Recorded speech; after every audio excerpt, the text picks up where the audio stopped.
रुद्रपुर हिमालय की तलहटी में बसा एक छोटा सा गांव घने जंगलों और ऊंचे पहाड़ों के बीच छिपा था। सूरज की किरणें जंगल की घनी छतरी को भेद कर मुश्किल से जमीन तक पहुंचती थी। रातें इतनी सन्नाटेदार थीं कि हवा की हर सनसनाहट डर पैदा करती थी। गांव के लोग सादगी से जीते थे, लेकिन उनके मन में एक अनजाना डर हमेशा बना रहता था। इस डर की जड़ थी जंगल में बने एक प्राचीन मंदिर की कहानियां,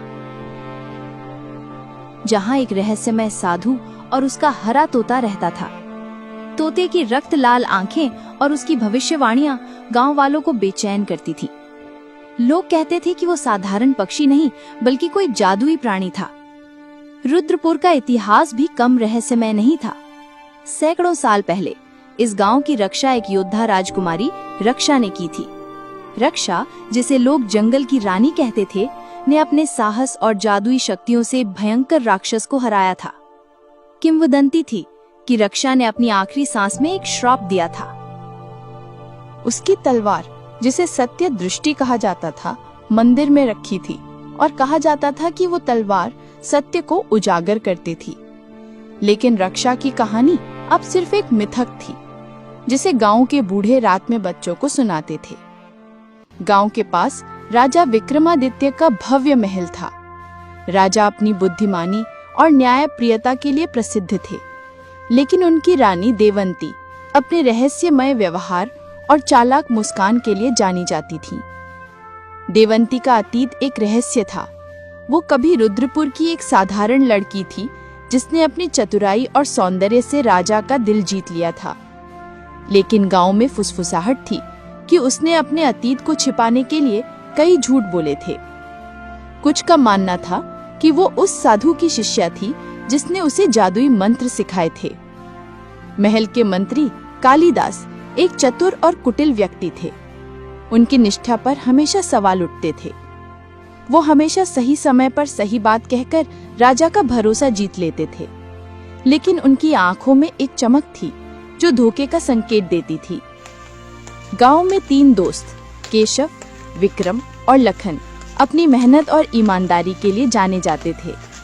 केशव एक संवेदनशील और डरपोक लड़का था, जो हर रहस्य को जानने की जिज्ञासा रखता था। विक्रम साहसी और थोड़ा घमंडी था, जो हर डर को हंसी में उड़ा देता था। लखन गंभीर और समझदार था, जो हमेशा अपने दोस्तों को सही रास्ता दिखाने की कोशिश करता था। लेकिन एक रात की घटना ने रुद्रपुर की शांति को चूर-चूर कर दिया। एक ठंडी अंधेरी रात थी। चांद बादलों में छिपा था और हवा में एक रहस्यमय सनसनाहट थी।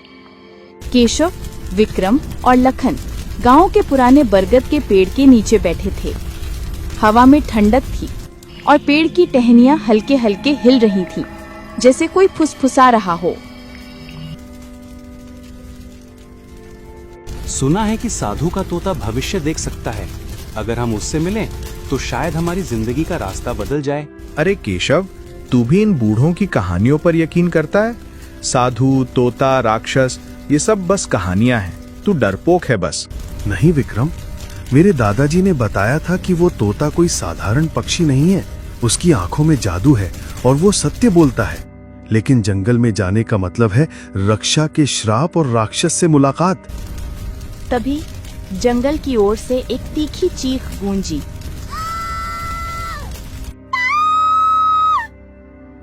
तीनों सहम गए। केशव का चेहरा सफेद पड़ गया और उसने अपनी बाहें सीने से लपेट ली। ये क्या था? शायद कोई जंगली जानवर।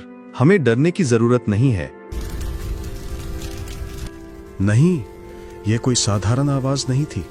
देखो वहां।